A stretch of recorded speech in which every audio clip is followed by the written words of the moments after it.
ఇదంతా marine dredging చేస్తాం. ఇప్పుడు రివర్ బై ఎక్కడ పోతుంది? రివర్ బై అది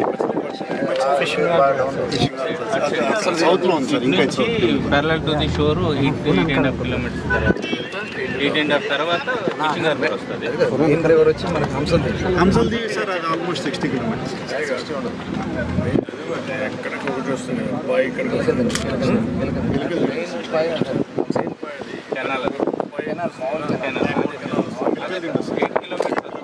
ఫిషింగ్ హార్బర్ దగ్గర బందర్ కెనాల్, దాన్ని దీన్ని కనెక్ట్ చేయొచ్చు. అక్కడ నుంచి మన వాటర్ సప్లై అక్కడ నుంచి తీసుకోవాలి.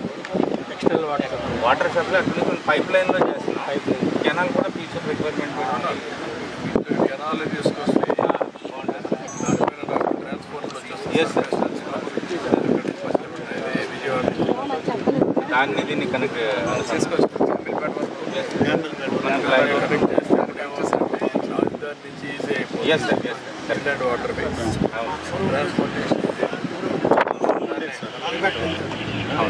మాల్ చిన్నది దాన్ని క్యాపిటల్ కనెక్ట్ చేస్తారు. విజయవాడ నుంచి ఎస్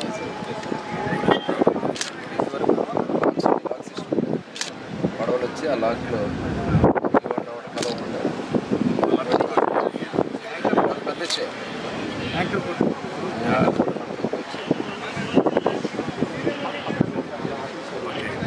పెద్ద సాయిల్స్ అంతా క్లీన్ సాయిల్, దానివల్ల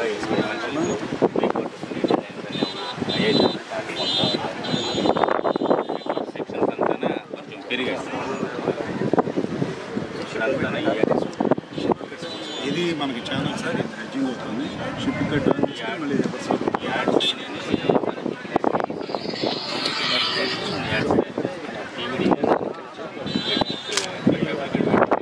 దానిపైన సర్చార్జ్ లోడింగ్ చేసి దాన్ని కన్సల్టేషన్ చేసి డంపింగ్ ఆఫ్ ది కార్గో.